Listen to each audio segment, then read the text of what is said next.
Isang mapagpalang araw po sa inyong lahat. Ngayon po ay December 26, 2024, Huwebes, at ngayon ay kapistahan ni San Esteban, ang unang martir.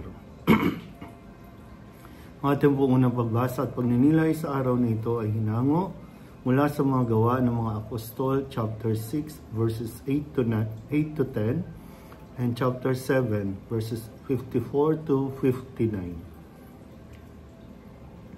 Noong mga araw na iyon, pinagpala ng Diyos si Esteban at pinuspos ng kapangyarihan. Ano pa't gumawa siya ng maraming himala at kababalaghan sa harapan ng madla. Nakipagtalo sa kanya ang ilang kasapi sa sinagoga ng mga pinalaya na binubuo ng mga Hudyong taga Cirene, taga Alejandria, taga Cilicia at taga Asia. Ngunit wala silang magawa sa karunungan ni Esteban na kaloob ng Espiritu.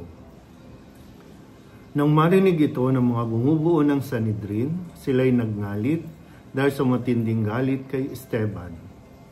Ngunit si Esteban na puspos ng Espiritu Santo ay tumingin sa langit at nakita ang maningning na liwanag sa paligid ng Diyos. At si Jesus na nasa kanyang kanan. Bukas ang kalangitan, sabi niya, at nakikita ko ang anak ng tao na nasa kanan ng Diyos. Tinakpan nila ang kanilang tainga at nagsigawan. Pagkatapos, sabay-sabay silang dumaluhong sa kanya. Kinaladkad nila si Esteban hanggang sa labas ng lungsod upang batuhin. Hinubad ng mga saksi ang kanilang mga kasuotan at iniwan sa isang binatang nagngangalang Saulo. At pinagbabato nila si Esteban na nananalangin naman ng ganito: Panginoong Jesus, tanggapin mo ang aking espiritu. Ang salita ng Diyos. Muli po, isang mapagpalang araw sa inyong lahat at maligayang Pasko po sa inyong lahat. Tayo ngayon ay matapos nating ipagdiwang ang Pasko. Ngayon ay sa ating unang pagbasa, ang kwento ay ang pagdiriwang ng kamatayan ng isang martir. Siya ang kauna-unahang Kristiyanong itinuring o kinilalang martir. Sa unang pagbasa sa mga gawa ng mga apostol ay sinasalaysay ang kwento ng kanyang pagbibigay saksi sa mabuting balita ni Kristo.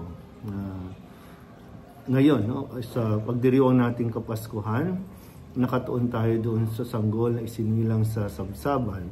Masaya tayo na nakita siya, masaya at nagbubunyi tayo na siya ay isinilang.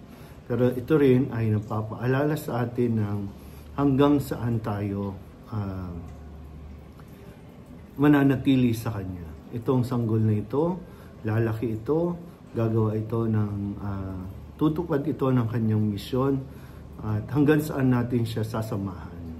Iyon ang isang magandang mapagnilayan natin, na hindi lang tayo hanggang doon sa Belen, kundi sasamahan natin siya at ang kanyang paanyaya lagi, sumunod kayo sa akin.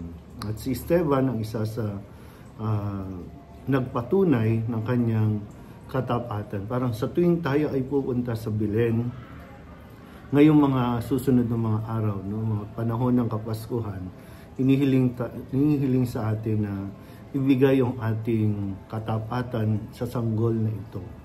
Na maraming pagdadaanan, marami siyang gagawin para sa atin. So, ngayon, sana po, katulad ni San Esteban, hanggang sa kahuli-hulihan ng kanyang hininga ay kanya pa rin pinatutunayan at ibinabahagi sa iba ang kanyang pananampalataya, kahit na ito ay kunin ng iba o magbuwis ng buhay. Hindi niya pagdadalawang isip na manatili kay Kristo. Kaya nga, mula sa sinapupunan hanggang sa kamatayan, tayo ay nananalig at dapat na manalig kay Kristo. Siya ay sinilang sa mga araw na ito at siya rin naman ay muling magbabalik sa kanyang Ama, at ang nais niya ay tayo ay manatili kung saan siya isinilang at tayo rin naman ay isasama niya hanggang doon sa kaharian sa langit. Muli po, isang mapagpalang araw at maligayang Pasko sa inyo pong lahat.